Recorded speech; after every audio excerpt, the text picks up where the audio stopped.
So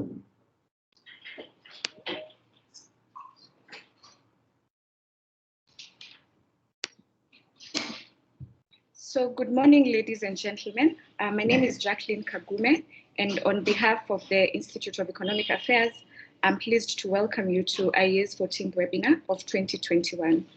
The IEA is a public policy think tank with a mission to inform decision-making in Kenya through policy innovation, research, and dialogues. Aside from providing policymakers with evidence to generate or formulate rational economic policy, our other core objective is to provide the public with education on topical economic issues in order to elevate the quality of public debates and in order to enhance public participation in policy formulation. So I think many of you have had an opportunity to interact with IEA. So that's the core mandate that we have. And today we invite you here to discuss a topic, as you may have seen from the title of the program that was shared. The title of our webinar today is Fallacy, Demonetization Gets Rid of Black Money. So our main objective today will be to interrogate this fallacy that demonetization gets rid of black money. We have determined, as IEA from research and analysis, that indeed the assertion that demonetization gets rid of black money from the economy is a fallacy, and we will tell you or attempt to explain the reasons why. This is part of our public education objective, which I mentioned, and we thought it would be important to question some of the assertions that are made by key policy and decision makers, especially as regards to economic policy. So we seek to find out if there's any evidence supporting this claim, because this is an assertion that has been made in various circles by especially policymakers, and we looked at the evidence that is there as to whether this claim is actually true or not. And before I invite our main speakers, I'd like to state that the dictionary meaning of the word a fallacy is a mistaken belief, and especially one that is based on unsound arguments. So when we talk about a fallacious argument, we are basically saying that from the face value, we are making a claim that may appear to be true, but it's unsupported by logic and evidence. So we are therefore saying that the claim that demonetization actually eliminates black money is not true. When we look at the evidence that is provided, it's not a true claim, but I will not go further into this because the presentation that we have today will explain the reasons why. So we have a three-part presentation that will basically help us understand the theory and process of demonetization. First of all, maybe some of you may be asking what is demonetization. Many of you may know, but I think the first part of our presentation should shed some light on this and help us understand what is the theory around it and what is the process involved. And I will invite our first speaker. But then the second part of the presentation will be a breakdown of Kenya's 2019 demonetization policy, and we'll have a speaker for that as well, and then we will conclude with the results and conclusion.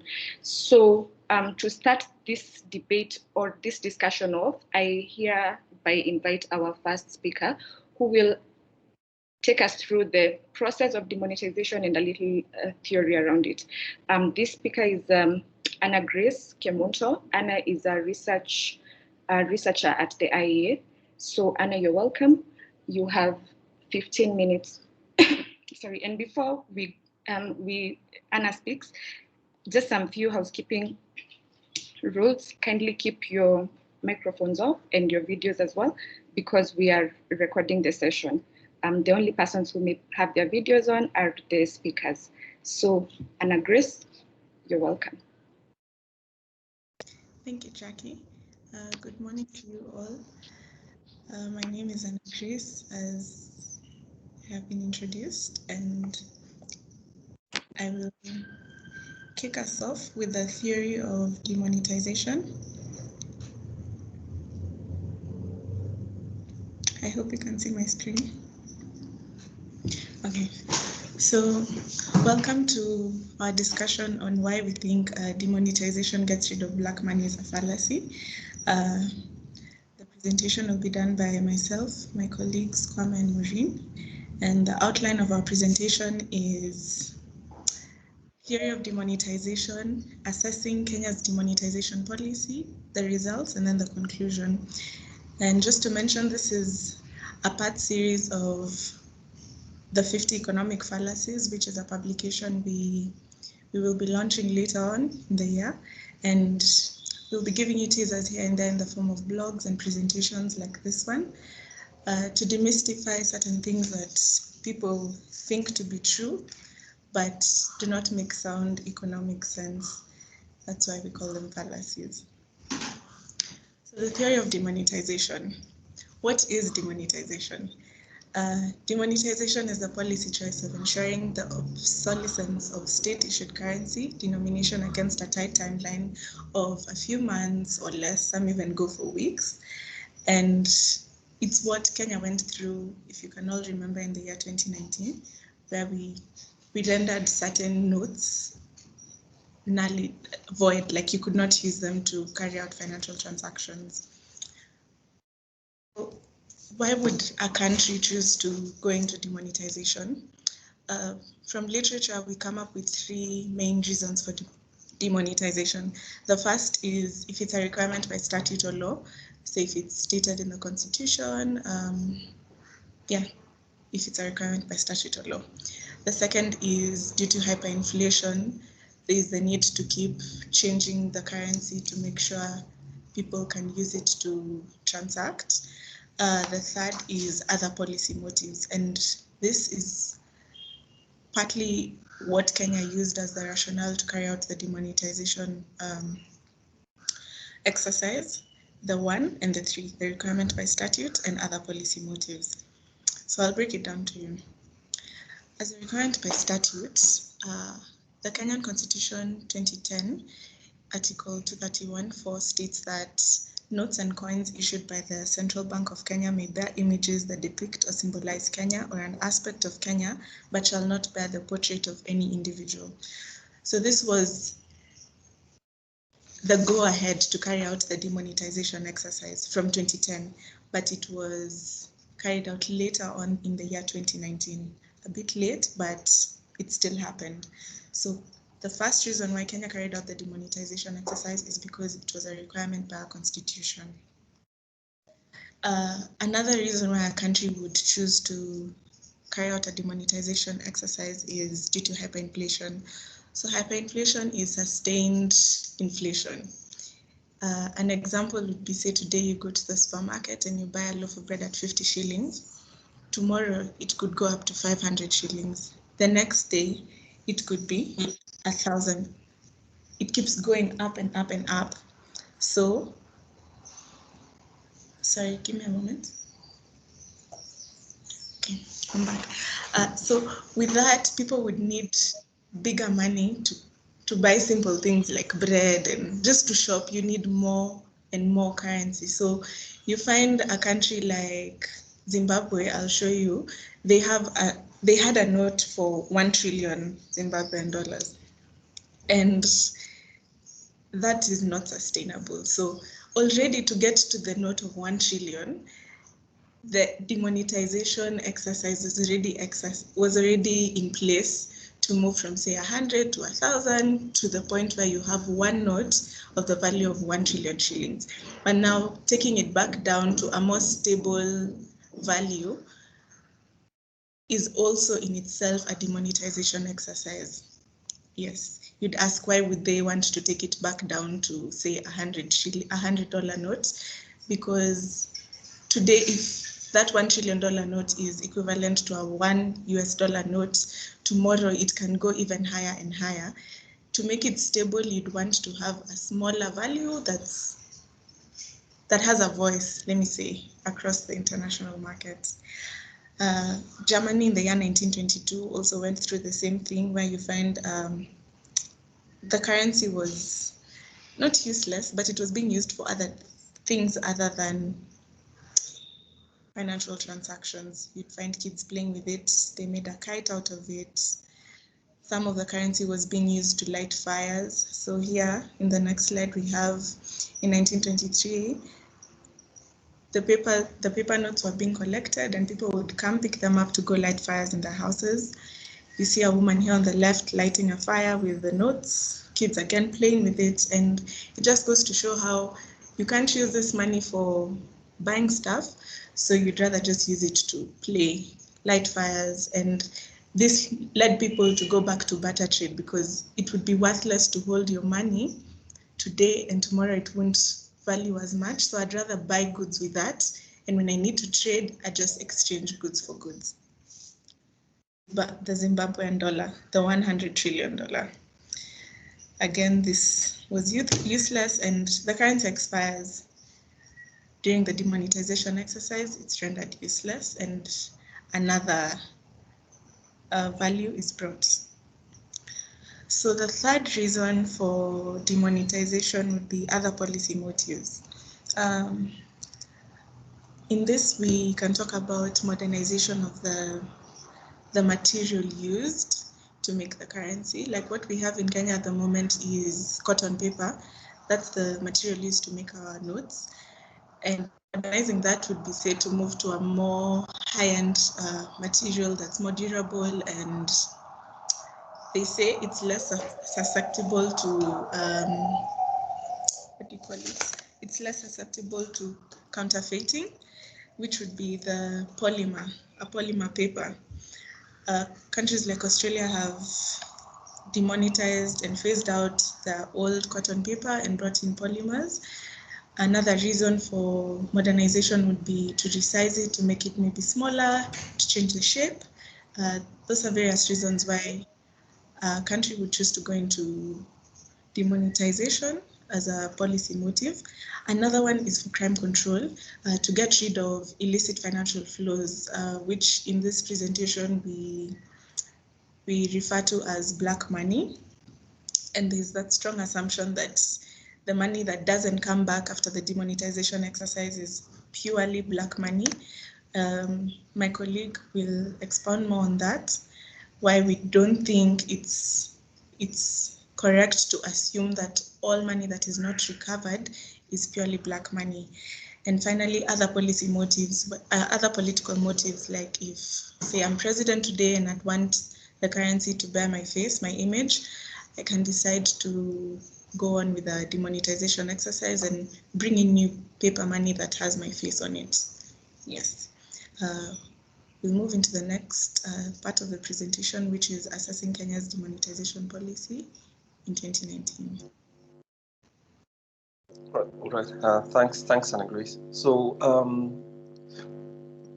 so the audience knows that we've spoken about demonetization, and demonetization simply means changing one set of valid currency with another set. And what that means is that a new set of currency has to be printed to replace what has been there before. Now, Kenya's constitution, as she stated in Article 231(4), had stated specifically that that no notes in Kenya should bear the face or the portrait of an individual, but may bear other symbols of national, symbols of national character, culture, and all that. The constitution specified in the appendix that change should have been made after 5 years. So by 2015, that should have happened, but it didn't. Parliament gave an extension to the Central Bank of Kenya so that could happen later. In 2019, the demonetization started. Now, the real reason for demonetization, or rather the impetus, is basically the first that we talked about, a legal or statutory imperative. It states that there's a constitutional requirement according to Article 231, sub-Article 4, that the change should have been made. So basically, this was a change that was being made to be in compliance with that constitutional requirement. However, while that was being announced, the central bank governor made a decision on the 1st of June, when the demonetization started, that in addition to that constitutional requirement, there were other policy motives, and one of those was that, look, there was a suspicion that there's a lot of Kenyans who were keeping, or rather people residing in Kenya who were keeping money that had been earned through illegal means, basically money that is earned through crime for which taxes have not been paid, counterfeit money, and also money that was being used to support, or rather, which was being sent out through illicit financial flows. So we added another policy imperative, another policy choice, which is basically the constitutional requirement, and added to it the question of the policy choice. So for crime control. And now this happens very rarely, very, very regularly. Many countries believe that demonetization performs that kind of role. India has tried it right now. As we're going on in 2019 and 2020, the country of Trinidad and Tobago did that for crime control purposes, as opposed to these other requirements. So social policy reasons can be many. Policy reasons can be many, but crime control as one of the reasons for demonetization is far more common. And so that was stated. Now, so what was the approach that Kenya took? So we now know what the legal and policy choice was. What was the approach that Kenya took? And the approach that Kenya took was basically rapid demonetization of the largest currencies. So the argument was that while we were going to change because of the constitutional requirement, but the biggest currency note, which is the 1,000 shillings note, was the one that was going to be changed. And the timeline was from the 1st of June 2019. And by the 30th of September 2019, all 1,000 shillings notes of the previous generation that bore the heads of Kenyan president would not be effective anymore. Or rather, would not be valid money anymore. And so the change was basically to be sent through your banks, through your local transactions, and then obviously that would happen. And there were rules that were established by the Central Bank of Kenya, very, very detailed rules for how that money would be accounted for. So if you have more than 1 million shillings, for instance, you're required to fill specific forms, and then obviously it will be changed to your banks. There are also currency levels, I think above 5 million, which you could change directly through a specific through a specific application to the Central Bank of Kenya. So what we must understand is this. The demonetization was taking place for all the paper currency, but there was an escalated demonetization, which is basically an escalated retirement or expiry of the 1,000 shillings note, so that a new one would come over time. And the way the central bank said was that, look, we have sufficient money, it was already being sent to banks, so that there'll be a replacement of 1 for 1. So value remains the same, but the point is the old currency would not be useful for the 1,000 shilling note only after after September 30th, 2019. Now the others were being replaced as well, but if you still have 100 shillings, which came from the previous generation today, it's still valuable. It's rare, but it's still valuable. But if you had 1,000 shillings, obviously that legal notice made it that by the 30th of September it would not be. So here we've spoken about what Kenya's demonetization policy. Remember, we are speaking specifically about Kenya. So the constitutional imperative was one that could not be shifted. The other policy motive that was introduced was the crime control motive. So what we are asking ourselves is whether that was useful. Now, going to the next chapter, it's important to ask ourselves, what was the state of play? What are the functions of money that demonetization affects? Remember, demonetization is just basically making a generation or a specific currency expire, invalid after a certain arbitrary date, usually, basically arbitrary date. So to understand how demonetization would affect black money, and black money is basically the idea about proceeds of crime, the benefits or cash that is held from a criminal activity, which is either money for which no taxes have been paid or has been received from some criminal activity or trading some criminal work, or for which no taxes have been applied. Now, in the literature of economics and monetary policy, we say that money has 3 functions. So we are going to ask ourselves, which of these 3 functions is affected by demonetization? So what is the logic of demonetization that applies that's supposed to apply, and how does it affect? So the logic of the crime control part affects one function of money, and that's what we try to understand here, so that we can actually then assess whether it was useful or not. So the first is that money is a unit of account.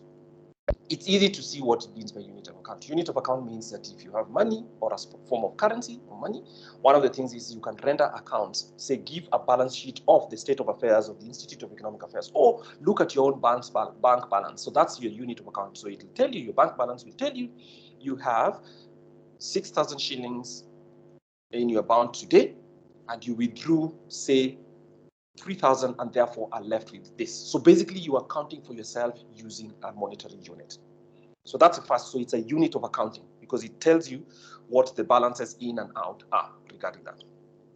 So that's the unit of account. Now, demonetization does not affect that because basically whichever new currency comes in, you can still have a unit of account. So it doesn't shift that. The second is that it's a unit of exchange. Money is a unit of exchange because in the olden days, of course, people exchange things by exchanging one cup, for instance, for another, say one cup for a mug or one cup for a plate or whatever, because there was no form of a unified currency that allows you to attach value to something. So basically the way you exchange money is you go to some place to buy, say, a computer, and they tell you what the value is, which is the unit of exchange. So you exchange one good or one service by paying for its equivalent in monetary terms. So it's a unit of exchange. It allows you to set a price for a good or a service, right? So unit of exchange allows for the price to be established. That again doesn't matter because the demonetization does not affect the unit of exchange. The unit of exchange will still be the Kenya shilling. And remember, the government was substituting old money, which was being made obsolete, especially the 1,000 one, and replacing it with another 1,000 shillings. So the value and the unit of exchange was the same. So it doesn't affect that. And you could use any of them up until the moment of the expiry, and you could still use a new one for that purpose. The argument about demonetization as a tool for managing crime comes from the value of money, the function of money as a store of value. Now, what does a store of value mean? The store of value means that if you have, it's a mechanism for holding wealth, or it's a mechanism for storing value. Basically, it's a mechanism for holding wealth. Now, the argument had been this, that there are people in Kenya who, for reasons that I cited, either they're tax cheats, they flow money across borders without illegitimately, or they're keeping wealth that they've earned from corrupt practices or the sale of counterfeit. I mean, the sale of trade in illegal substances. They store that money in cash in their homes or in some vault of some place. So they keep those transactions in cash because then they're untraceable. That is the argument generally. And it's not just an argument in Kenya. It's an argument that was made in India and has been made in other parts of the world for that, for demonetization, especially the policy choice of demonetization for other policy choices outside monetary policy. So what they're saying is that there's a certain person or people in Kenya who transact criminal activity, and they transact that criminal activity by keeping that cash in specific places. Now, if therefore, the logic of demonetization is, if therefore government renders the money that these people keep in cash, if it is rendered expired, or if it's rendered invalid, what happens is that it wipes out the wealth that has been gained from illegal transactions or illegal economic activities. If that is true, then theoretically it is possible to use demonetization to extinguish the wealth of people who engage in criminal activity and who have money from illegitimate sources. Why? Because the argument, as was stated at that time, either they're going to have to declare to government that I suddenly have X million or hundreds of millions of shillings, and then would have to prove through the forms that they needed to fill where the source of that wealth is. And if that source is not verified, then obviously they will lose that money. Or if they do not interact with the public system at all in trying to clean up that money by showing its sources, then they lose that money.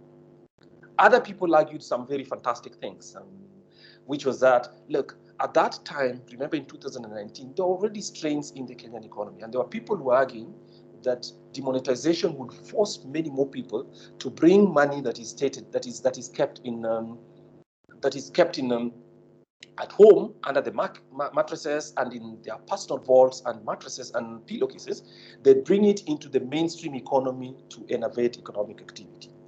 It's fantastic economics reasoning, completely bonkers, but let's concentrate on the store of value one, which is the argument that if I, as Kwame, have a certain number of Kenya shillings in my bank vault at home or under my mattress or wherever it is, in huge volumes, because it is the result of proceeds of corruption, then by declaring that money invalid, it forces me either to bring it into the mainstream system, which increases the possibility of my being detected and having to account for it, or that money is completely made useless and therefore the wealth part, the storage of value, is extinguished. That is the argument, and it is sensible as a theoretical argument. Let's look at what happened. Now, for us to understand what happened, we'd have to go to the next slide. So what was the state of play? Remember, on the 1st of June, during a presidential, or rather, a national holiday, Madaraka Day, the president allowed the central bank governor to come and make that announcement. And he announced on that day that starting on the 1st of June, by the 30th of September, the 1,000, or rather, on the 1st of June, the demonetization had begun. So the policy was being implemented. And by the 30th of September of that same year, 121 days after that, the 1,000 shillings of the earlier generation would not be valid currency in Kenya. So telling Kenyans, please bring your money into the banks and bring it into the mainstream. Now, we need to ask ourselves then what happened. Because, as I said, demonetization targets the store of value function, we have to ask ourselves on the 1st of June 2019, which is day 0, what was the state of affairs regarding how much currency was available in Kenya? Currency is the paper money. This was the type of paper money. Now, Kenya has 6 denominations of currencies, which you see on the note on the left side. So those are the notes. Now, the value is basically their value in terms of the value of those notes in total. So basically, you have 100 Kenya shillings note 1,000. Then, of course, you have 500 all the way back. Remember, the 1,000 note is the one for which demonetization was exercised. Now, what is the logic? The logic is this: if you're going to be storing most of your wealth in cash, then the 1,000 shillings is the one that would be most attractive because it allows you to hold more money in a smaller size. If you have to do 500, then that means you have to keep double the amount of cash. And keeping cash in volumes is a difficult thing unless you have a very big vault. At the same time, you'd have to vacuum it and stuff like that. So we saw stories in the press talking about certain people who have gained from some corrupt transactions, and there was a claim in the that these people who actually had vaults in their houses, and in those vaults they needed to fumigate every so often to prevent insects or somebody else from insects or some other interference by pests against that money. So there are all those stories. Now, what this second column shows you was the value in billions of shillings of the amount of money represented by that denomination. So if you read vertically, rather horizontally, the 1,000 shillings notes, all the 1,000 shillings notes in Kenya by the 1st of June 2001, the 31st of July 2019, represented the equivalent of 217 billion shillings. The 100 represented 12.6 billion shillings. So what that shows you is basically that under the column of value, the total amount of currency that was circulating, paper money that was circulating in Kenya on the 31st of July 2019 was equivalent to 261 billion 223, represented in that way.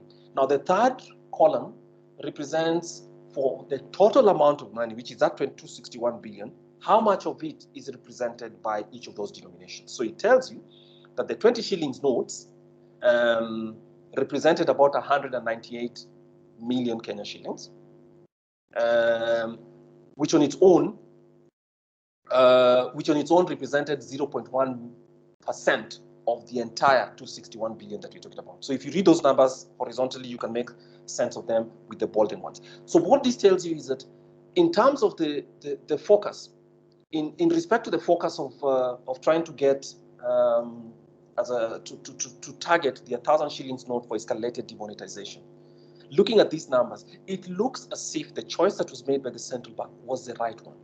Why? Because their 1,000 shillings notes represented 83% of all the value in currency circulating in Kenya on that day. It's for that reason that it's also correct to think that any person who's trying to keep a lot of money value, whether for valid reasons or not, the 1,000 shillings note becomes the efficient one. It's the one that's most available, but it's the one that also allows you to pack more value in paper. So this looks like a sensible one. Then, of course, the 500 shillings and all that. So it tells you that for every, or rather, so this tells you that in terms of value, 83.1% of all the 261 billion worth of value is represented in 1,000 shillings notes.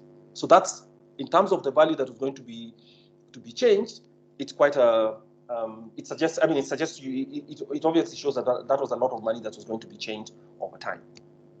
In the next chart, so this shows you volume by denominations. Now, by volume, what do we mean? We mean what are the volume of paper? I mean, what is the volume of the total currency that was available in Kenya? And the total volume of currency that was available in Kenya was about 540 million. Basically, 540 million units of currency that were available in Kenya. And that is by counting the 20 shillings as one unit and counting the 1,000 shillings as one unit. So it was all that. So if you see here, the 20 shillings in Kenya was 9.9 million units. The 50 was 100 million, and you can see what these charts show. The 100 shillings value note, while there are 126 million of them circulating. And as you can see, 500 was 30.8, 200 was that. So if you look at the Kenyan notes, and you're picking randomly, you're more likely, say for instance, if somebody puts them in a representative one, you're more likely to be than the 50, 200, 500, and of course 20 shillings list. And what informed this distribution? I think it's the way Kenyans use money, and it's probably, we don't question it because it's something the central bank knows about. So they realize that the denominations that are circulated represent how often they are represented in the transactions that Kenyans perform. And that's why it is as it is. So we'll now go to the results. Yes, my colleague Maureen will talk about the results. Thank you.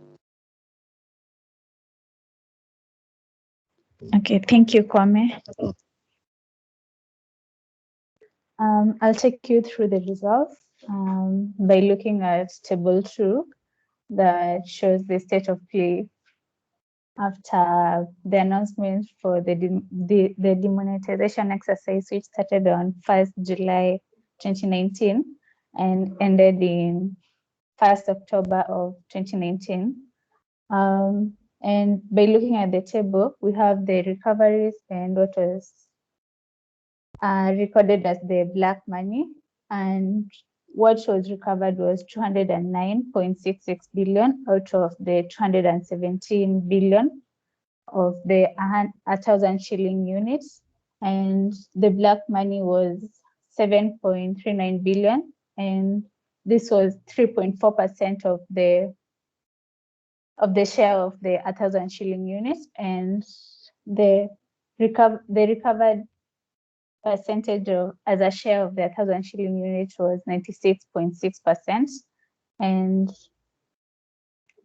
also the recoveries was 2.2% as a share of the GDP, and the black money was at 0.1% of the GDP. Also, the recovered share of the 1,000 shilling units was at 80.3%, and what was not recovered, the black money, was at 2.8%. Okay, what we see from this table was that the 3.4% as a share of the 1,000 shilling unit that was not recovered from the share that from the 100% was 3.4%, and the central bank made a press release in October 2nd to announce 3,172 suspicious transactions that were being flagged and they're being investigated. And as a share of GDP, the recovered amount from the table was at 0.1% of the GDP, that is the 7.39 billion. And this means that you'll have to like split the GDP 1,000 times for the unrecovered share to give you value.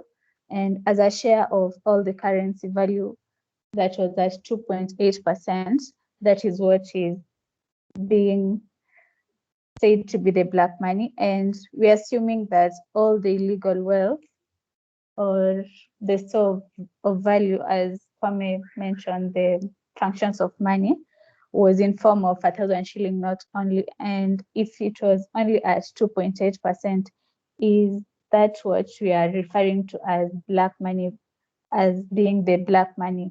And black money was only at 2.8% of all the 217 billion from table 1 that Kwame explained, the 217 billion of the 1,000 shilling units. And at the IEA, we've been generous and attributed the entire 7.39 billion, the black money that was not recovered, to the success of demonetization for the purposes of taking out criminal money. But is this true? Like, was all these 7.39 billion, can we all like term it as black money, or was any other money maybe forgotten somewhere, or people were not able to go and exchange the notes in advance before the deadline? Okay, we have some evidence from the newspapers. There's an article by the Daily Nation on a family that pleaded with the government for a man who was stuck with 500,000 shilling old notes for 1,000 shillings. The man was mentally challenged and he could not be able to go and exchange in good time. And there's also an article on Kenyans stranded with stashed old notes app in communities from the pastoralist, people from the pastoralist communities. They were not able to go and exchange the notes in good time. And there are also a group of people people who are stuck abroad. They were not able to come back and exchange the money in local banks in advance. And I'm sure there are many of you and people who came out on the internet saying they had money hidden somewhere and they forgot to exchange it after the deadline, and the banks could not accept to exchange it for them. And it's not true to say that the 2.8% represented black money. And if you took the policy, the demonetization policy, that played the role of, apart from the constitution role and the monetary policy motive, there's also the crime motive of catching those people who had black money. And from the evidence, it's very clear that not everyone, from the 2.8% that was not recovered, the 7.39 billion that was not recovered, not all of it was black money. Looking at the scorecard, this constitution requirement that was successful, as my colleague Anna explained. It was a constitutional requirement to remove the portrait of a person and put a symbol of the national unity. That was successful. Then there were other policy motives that was not met, and it was not successful. The crime imperative, it was not met. Kwame explained the three purposes of money: the unit of account and the unit of exchange. And there's also the store of value. The demonetization exercise, the demonetization policy was affecting money as a store of value, the function of money as a store of value. And from the data from the table, it shows that it was not successful since we didn't get 100%. 100% was not recovered, and we have the 3.4% of the black money. And all of this the 2.8%, not all of it was black money, according to how people came out saying they had forgotten maybe in their old clothes. Yeah. Moving on, we'll move to the conclusions. We can see that demonetization is a popular mechanism as a response to curbing criminal wealth holding, because we assume all the money that's being stashed in mattresses or maybe put in a vault or something, like Kwame mentioned, is how people store their wealth. But we can see that the demonetization policy was ineffective because, okay, from the three purposes of money, money is a store of value.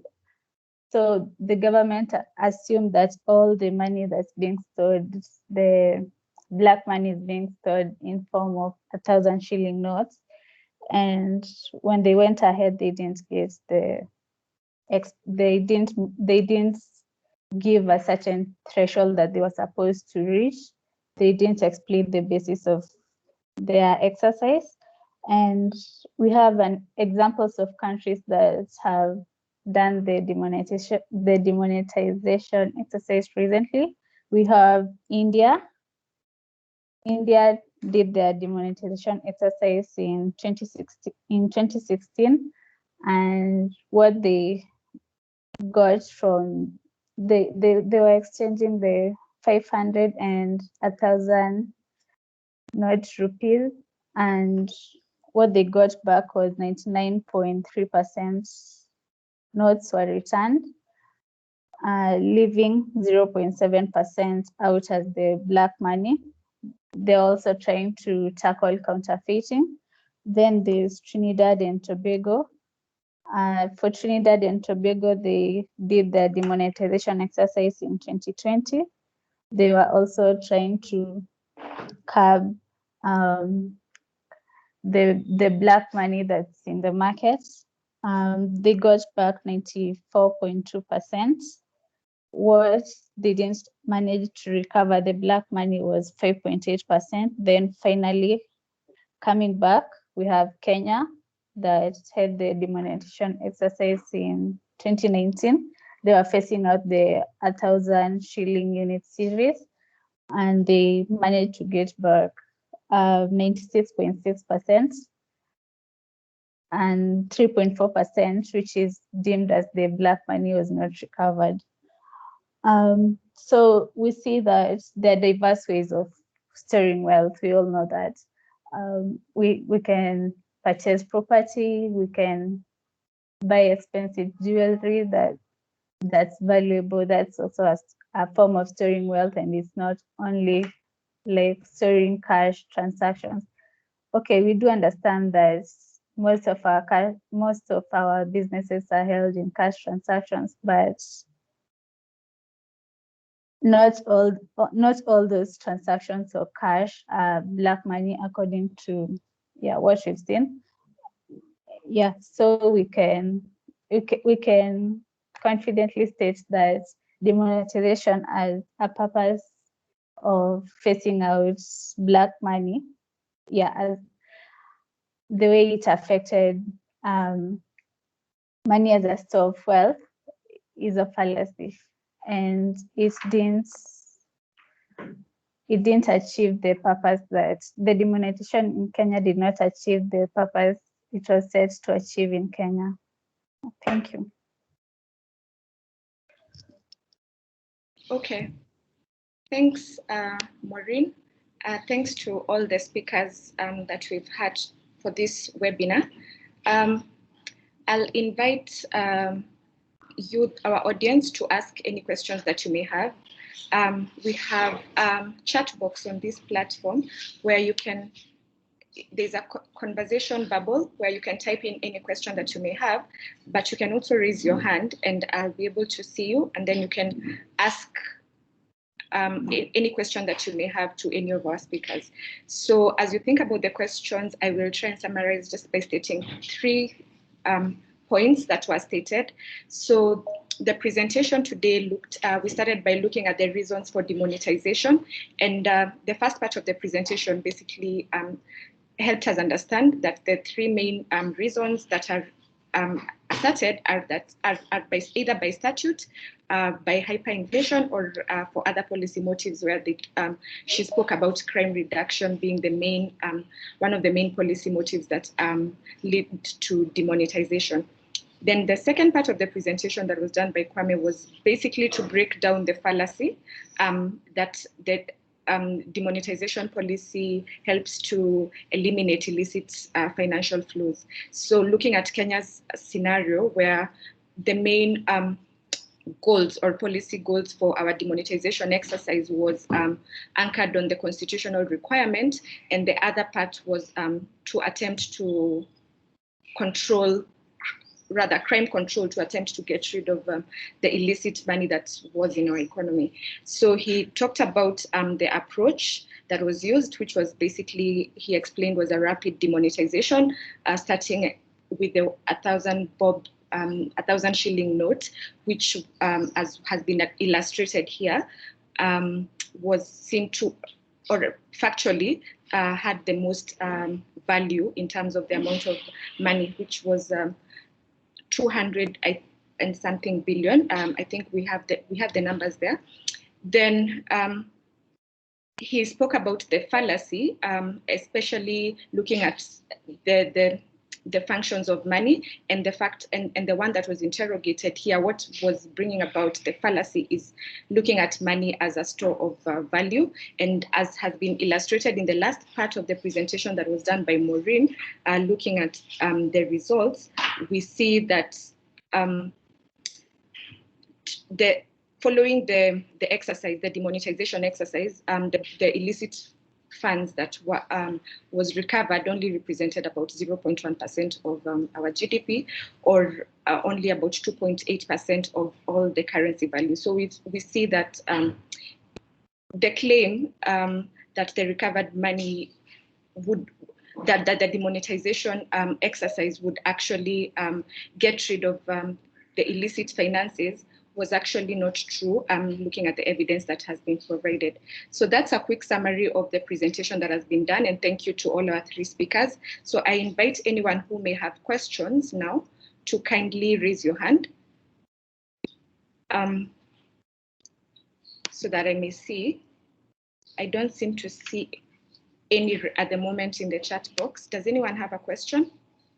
Oh, I see there's one as we get, okay. Let me start with Emmanuel. Emmanuel, I see your hand is up. Kindly unmute and ask your question. Yes, thank you, Jacqueline, and thank you, Anna and Maureen and Jackie for this good presentation.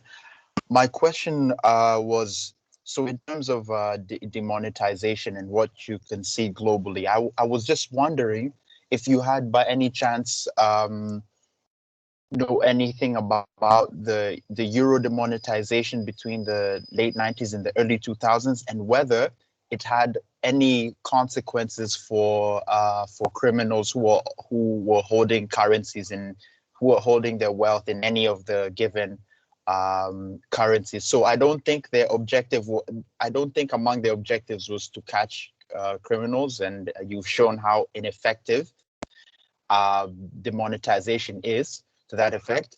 But I just wanted to know if perhaps any of you were aware of any instances where the euro demonetization also had repercussions for criminals who were holding their money in different old European currencies.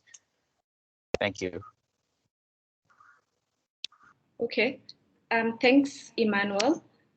I see another question here on the chat box. There was an initial question by Wafula Nabutola. Kindly explain black money. So I'll ask our three speakers to answer that. Then there's another question. Where did the theory of demonetization as a means to eliminate illegal wealth originate from?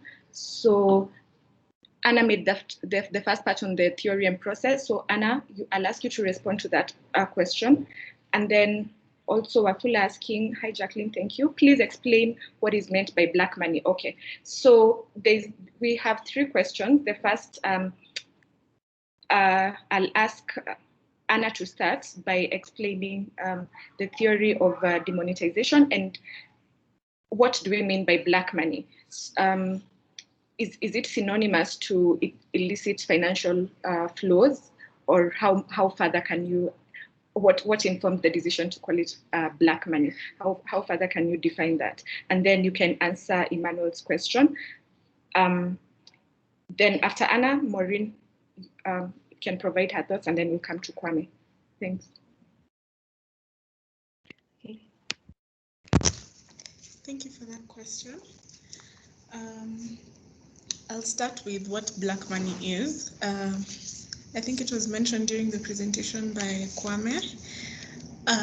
By definition, I would say black money is money or cash hoarded outside the formal economy, mainly to evade taxes. So it's like using the back route to avoid paying taxes on any amount of money you have gained through maybe business, and there's that relation with it, with black money and funding acts of terrorism. I think I read that in the literature for Trinidad and Tobago.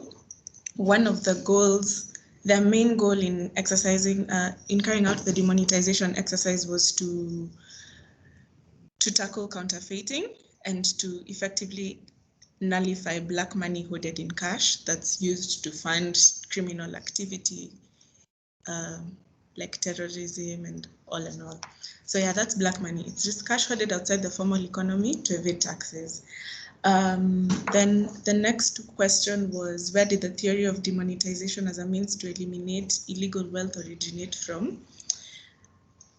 How I understand the reasons for demonetization, going back to that slide we had on the 3 reasons for demonetization was by statute, the other one was hyperinflation, and the third was for other policy reasons. So I would prioritize hyperinflation in this case because, say for the case of Zimbabwe, it is actually necessary to carry out a demonetization exercise to keep the economy afloat, because you'd run out of paper to print cash if we keep going higher and higher every day on the price of goods. So I don't know if that answers the question. Where did the theory of demonetization as a means? Okay, so as a means to eliminate illegal wealth, it is anchored on the assumption that illegal wealth is held in the form of cash. We know that stored in very many ways. You can have it in the form of jewelry, you can have it in the form of assets like property, land, people can buy cars, houses, it's not just cash that can be a store of wealth. So it's a fault, it's a, what do you call it? It's a blind assumption. It's a big leap to say that by carrying out a demonetization exercise, you are eliminating all illegal wealth. I can't tell you for sure where it originated from, but I would say that that's one of the anchors as to why there's that belief that a demonetization exercise would be successful in phasing out money that has been gained through illegal means. Yeah, the illicit financial flows. As for the Euro demonetization, I'd ask Kwame to answer that question, please.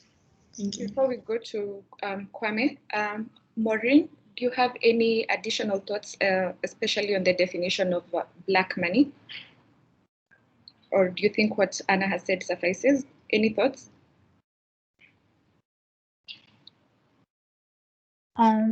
Okay, just to add on what Anna has said, on black money, including all the funds and through illegal activity, let's say, for instance, in Kenya, we had mainly it was corruption, money earned through corruption that's being kept somewhere.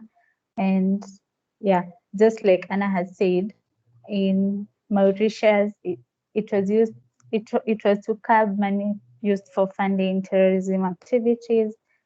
Simply, it's money that cannot be accounted for. Yeah. All right. Thanks, Maureen.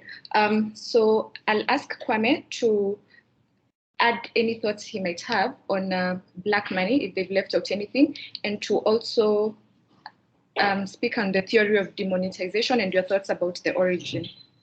All right. Thank you very much.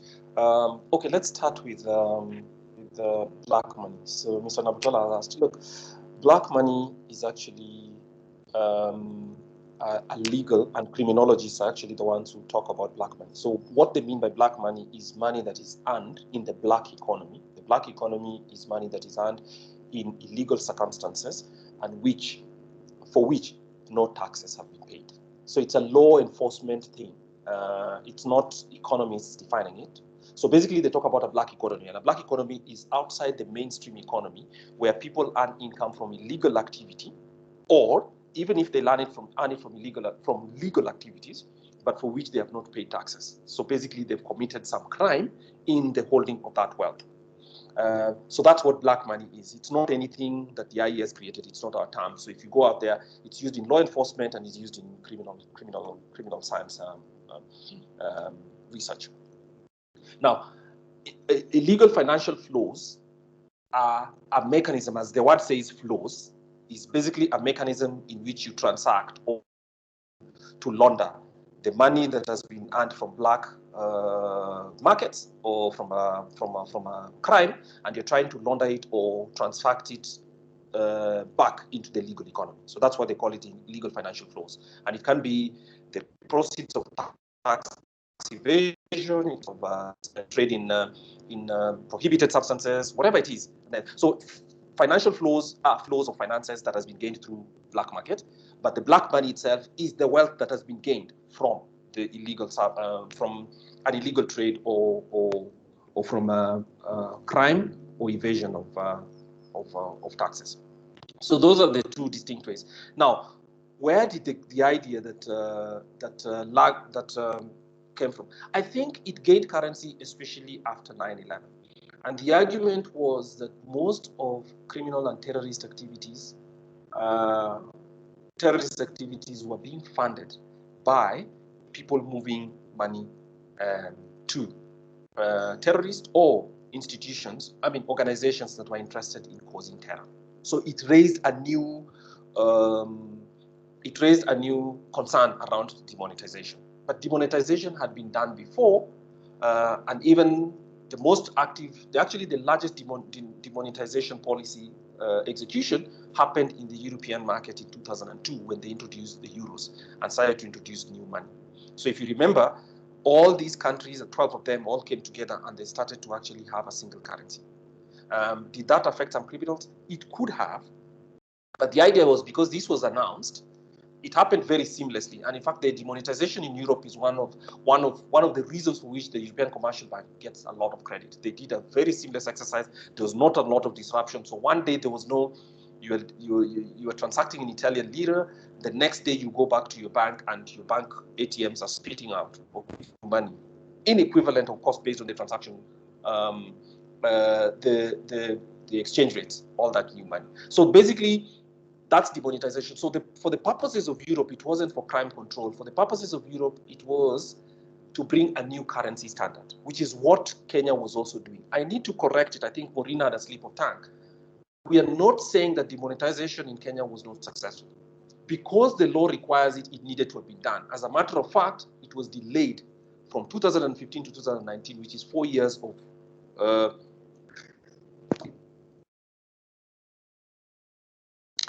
so as I said, it was delayed for 4 years, which is 4 years of actually violating the law. So to the extent that it was required by the law for the purposes of adhering to Article 231, sub-Article 4 of the Constitution, it was a success. What we are questioning today, and remember, we are talking about demonetization as a policy for crime control, is what we are questioning, which was added to the main demonetization policy imperative, which was to get rid of, one, black money and illicit financial flows. It is evident, again, we need to be clear about what the data is telling us. For that to have happened, it means all those people who are keeping their wealth, illegally transacted wealth, acquired wealth, in the form of cash, needed to have lost the cash. Now we are saying that some 7 billion shillings, 7.3 billion, 39 billion did not come. We'd say that demonetization was partly successful if all that money had belonged to criminals. It was not about making sure that it's 100. In fact, if you have, the more money comes back in, the more money that is substituted, so where you change the old money for the new money, the less successful demonetization is. Our claim is that 3.5% of the 1,000 shillings that were supposed to be demonetized did not come in. It is not possible, even if generous, to claim that all that is demonetized. If we claim that all that is the question from black money, the evidence that Maureen has shown by people saying, look, one man in Siaya, 500,000, a pastoralist community that was not able to get to a bank on time. There are many Kenyans who've shown. I also saw on Twitter just this morning someone saying, my God, I'd kept some 15,000 shillings that I received as a bonus from either a SACCO or something like that in an envelope, and I just discovered it in a drawer. This happened about 2 or 3 months back. So all we are trying to say is that it had unintended consequences for many people. It was not sufficiently targeted. For that reason, it is not possible to state unequivocally that demonetization for the purposes of crime control in Kenya was successful. It was not, for the reasons that we stated. For the purposes of adhering to the law, it was successful because we have the new money. So please, let's make that distinction very clear. In Kenya, there were 2 purposes. The legal purpose, completely successful. We all have new money and we can transact. For the purposes of crime control, the evidence suggests that it was such a weak instrument to the use of clearing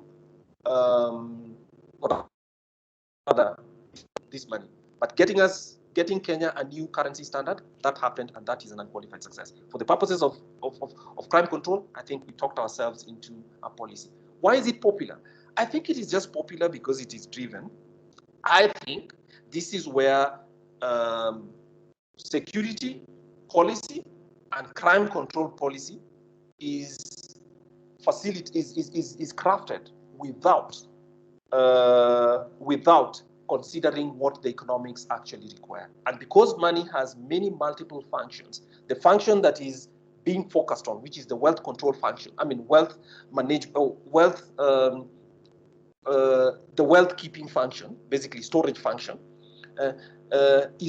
has other diverse. So basically, there's competition for wealth control. For wealth storage, and people do it in many other forms. So if criminals know, and because money is bulky and difficult to keep, they already start to keep wealth in many other forms, which makes demonetization an ineffective tool for dealing with black money. That's the claim we are making today, and we are very confident that that is what happened for Kenya's case, because the amount of money that was kept out, which is equivalent to actually expropriation, because government is taking that money that belonged to other people. Some of it might have been criminal, but we are saying that for the amount of money that it did, to get the equivalent of 1,000 of GDP. Remember, that's just GDP, which is for 1 year. By going through the demonetization exercise that happened, does not qualify as success at all for the purposes of crime control. Again, we classify this as for the purposes of crime control. Thanks. Okay. Thanks, Kwame. And thanks, Maureen and Anna. So I hope, Wafula, that satisfies your question on the black money. I think he's provided an elaborate response. So we go to the next. Yeah, thanks. Okay, so we go to the next batch of questions. I see one by Benedict. He asks, he or she asks, also, can we conclude that the wealth declaration forms in Kenya as a means of checking illegal wealth is also a fallacy? It's okay, so I'll ask our speakers to respond to that. it's slightly different from our topic of discussion here today, although I like the question. I think to try and respond before I ask my colleagues as well to chip in, I would say that it's an interesting question, but we'd have to just go through the same process that we've gone through to ascertain that this is a fallacy, and that would mean checking what exactly were the policy objectives of having wealth declaration, and this is a requirement by all public officers for them to be able to declare their income, their assets, their liabilities as an accountability measure, and it's intended to just be like to check for transparency in how wealth was acquired. So, but does it actually, is it actually helpful in checking for illegal wealth? I think it's something that we can interrogate. In my view, I do not think so, but I'll ask my other colleagues for their thoughts. Because just the same way that we've seen that the demonetization exercise not being able to get rid of all illegal money, I would think in the same way that there are many avenues, many other avenues of hiding wealth that has not been acquired illegally, not registering property, for instance, in one's name, but that's a whole different discussion. I will ask my colleagues to also chip in. So that's a question by Benedict. Maureen, Anna, and Kwame, please note that. Then we have another question by Dr. Simiu, who says he appreciates the comprehensive analysis in the presentation, and then asks, is it fair to conclude that demonetization was a flop in economic terms for Kenya's case, but could possibly have been a success in political terms, and that possibly political gain may be the real goal of the demonetization all along? I think Kwame has explained that in terms of the first policy objective, which was the constitutional requirement, that it was successful. The whole exercise was not entirely a flop, but for the second motive, which was reduction in money that was acquired illegally, then that was not entirely successful. But I'll ask them again to just add any final thoughts they have on that, and whether they see it as a political exercise. Then I see another question by Stephen. Is it possible that Kenyans in their wisdom devised ingenious methods to escape or outwit the government in this drive, thus leading to non-attainment of the objective of demonetization? So I'll start with Maureen this time. Maureen, which of the questions would you like to attempt to answer? Then we'll go to Anna. Any thoughts that you may have? Okay, I'll answer Steve's question on whether it's possible that Kenyans in their wisdom devised ingenious methods to escape or retreat the government. From what you found out, apart from those people who maybe forgot to go and exchange their old notes, there were also 3,172 suspicious transactions that were flagged by the CBK, and they're being investigated. Yeah, so we can say that, yeah, there were people who were trying to escape the government and they were caught, and yeah. I think that answers the question. All right, thanks, Maureen. Anna, do you have any thoughts on any of the questions that have been raised, and or even the other fallacy that has been proposed on wealth declaration? Do you have any thoughts about it? I'd like to comment on the question by Simiu, whether it's fair to conclude that demonetization was a flop in economic terms for Kenya's case, but could possibly have been a huge success in political terms, and that possibly political gain may have been the real goal of the demonetization all along. Well, if you look at it in economic terms, I think demand and supply wise, the exercise was successful because the CBK was able to phase out the old notes and substitute it with the new notes. I think it was successful basically by looking at the substitution of the old money with the new money. That was a success. In terms of political motives, I really don't know, but these are my own thoughts. The goal was to remove anyone's face, right? Who is it? To ensure that notes and coins issued by the Central Bank of Kenya may bear images that depict or symbolize Kenya or an aspect of Kenya, but shall not bear a portrait of any individual. I don't know if that was completely successful, but because there's some notes which still have the image of a former president. I don't know whether that's not a portrait or not, or it is a portrait by their definition, but it's his face. And whether that's a political motive or not, I'm not sure, but I don't want to talk much about it, though economic-wise, the demonetization exercise was successful. That's what I think. Thank you. Oh, and sorry, the question on the wealth declaration as a means of checking illegal wealth in Kenya, possibly being a fallacy. What we consider a fallacy is something that's not completely true.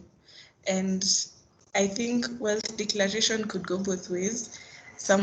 You could end up finding out illegal wealth through someone declaring their wealth or not. I just don't think it's completely successful in checking illegal wealth.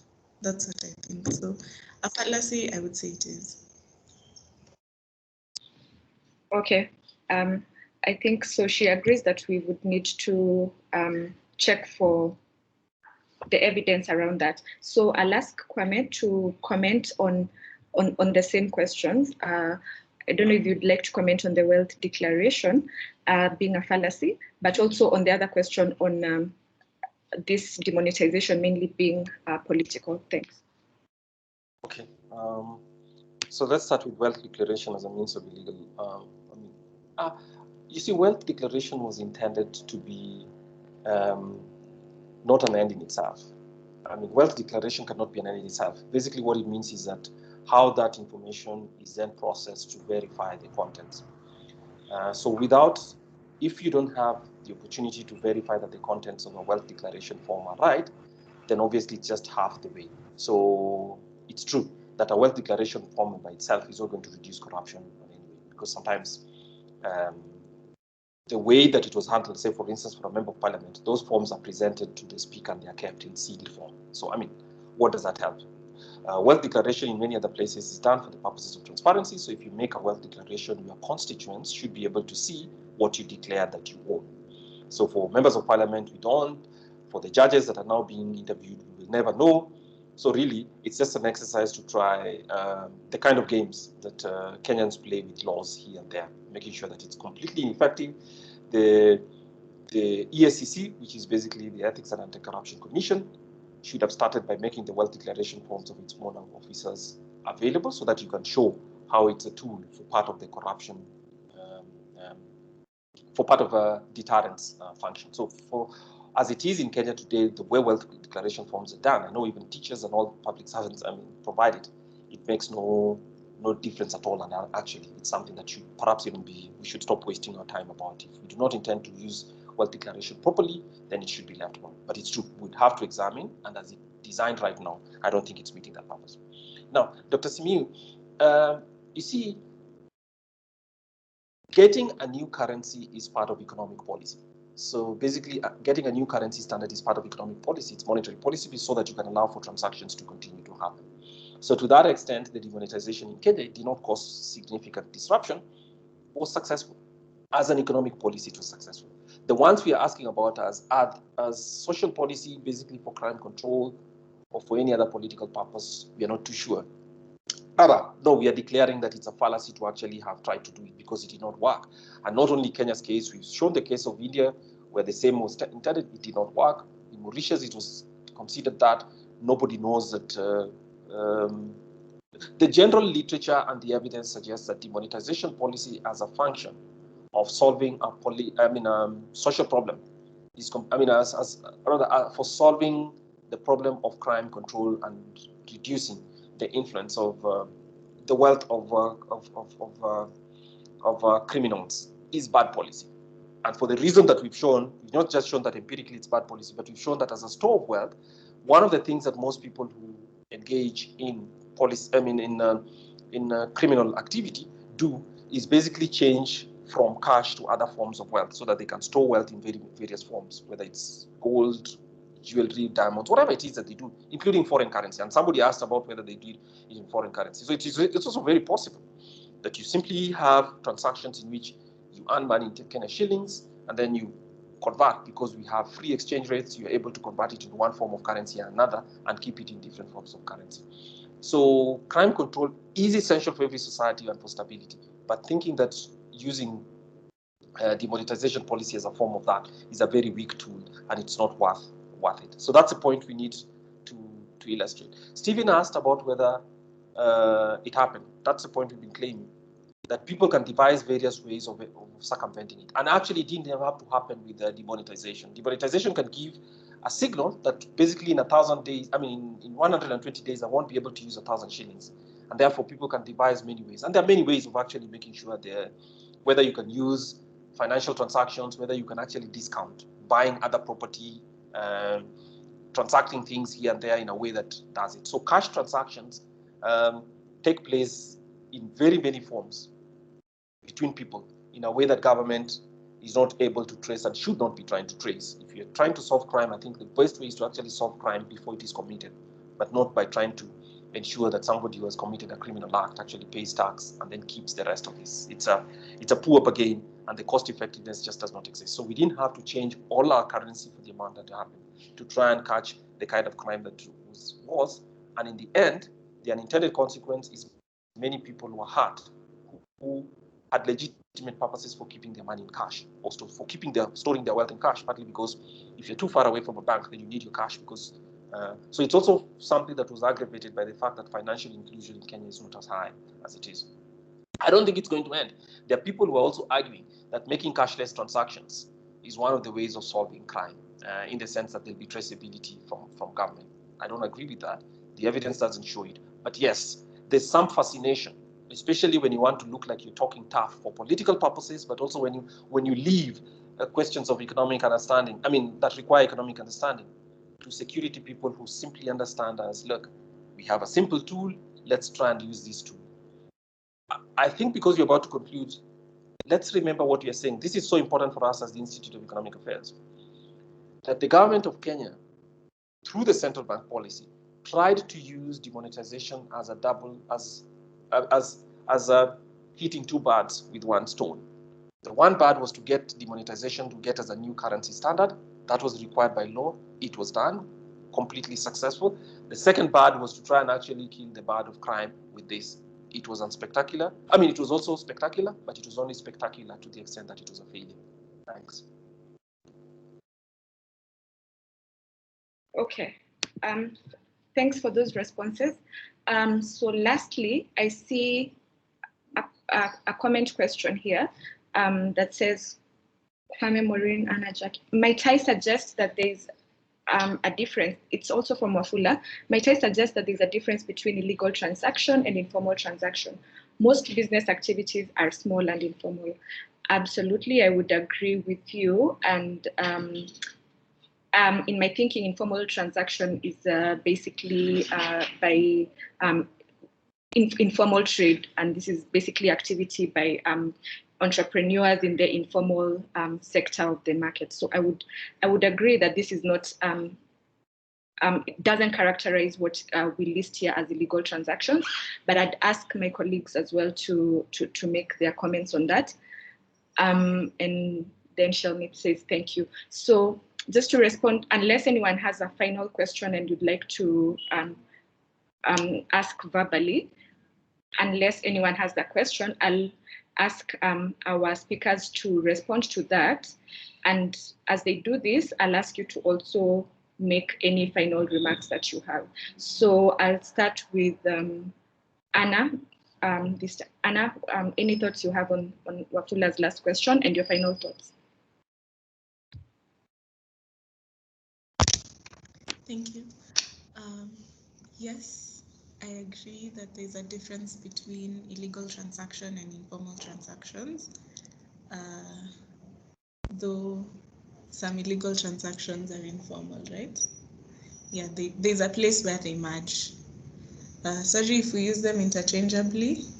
They do mean different things, but we also should acknowledge that there's a point of convergence. My closing remarks are, I think it's interesting that the demonetization exercise happened, but for the CBK to say we were successful, yet they didn't state the thresholds or their pass mark, quote unquote. It's like giving yourself a pat on the back for walking 10 steps when you decided to walk a mile.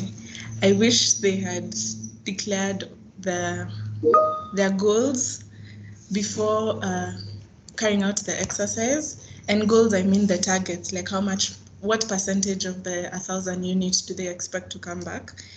And then now declare it a success once the results are out. But looking at common practice, like in Trinidad, they got back 5%, in India 0.7%, and in Kenya we were able to get back 3.4%. I think, like Kwame said, and Maureen also mentioned, that the more the money you get back, the less effective, for lack of a better word, the policy was. And I don't know what percentage they considered to be best so that they say it was a success, but all in all, at least they were able to phase out a couple of notes, but I think it could be better than just 3.4%. Thank you.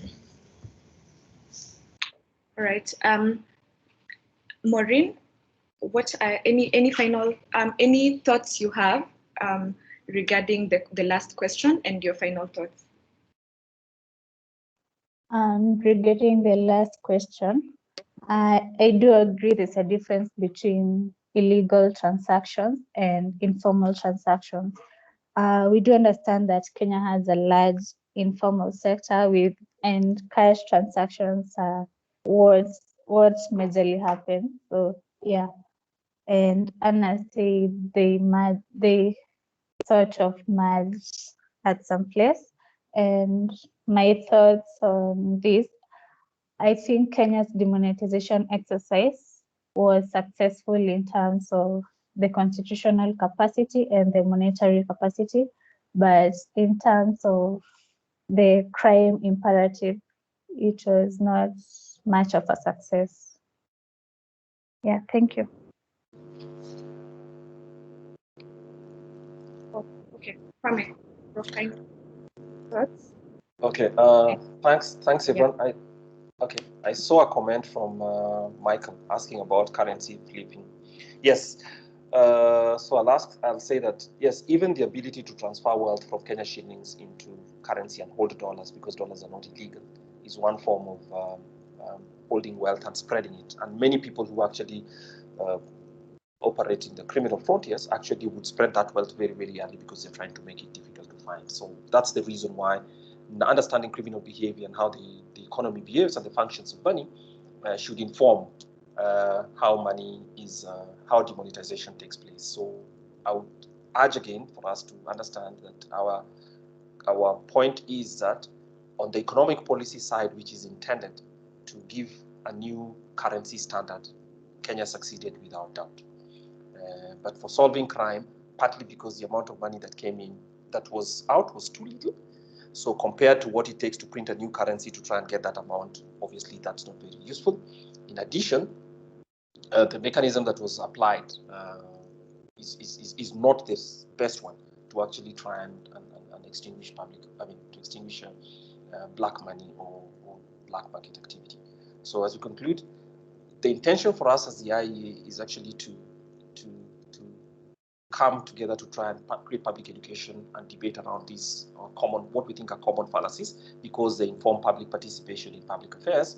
But the most important thing is for us to create learning so that members of the IEA and the audience here understands common ways in which some very common forms of argument can lead not only to inexact reasoning, but also lead to the wrong policy choices, and to be able to assess policy choices from logic, from basic arithmetic, and also understanding how a market economy and institutions of government should work. So this will be published. We hope to put all this together, and the paper will be, the compilation of the 50 fallacies, of which this is one, will be published sometime in June. So please keep watching. Thanks a lot. Okay.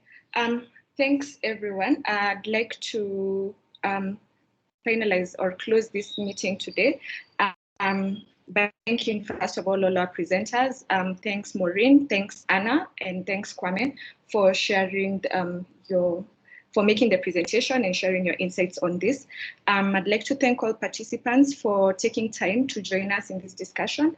As I stated earlier, it's one of our main objectives as IEA to provide public education, and we are glad that you are interested and always provide useful contributions to the discussion. So thank you.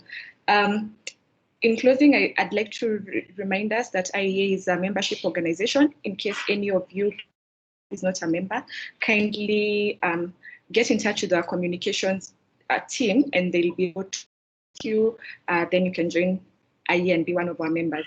So the presentation for this, I believe, will be shared and will be available on our website before the final compilation or final paper is done later in the coming months. But the presentation will be available immediately. So thanks everyone for attending, and have a good afternoon.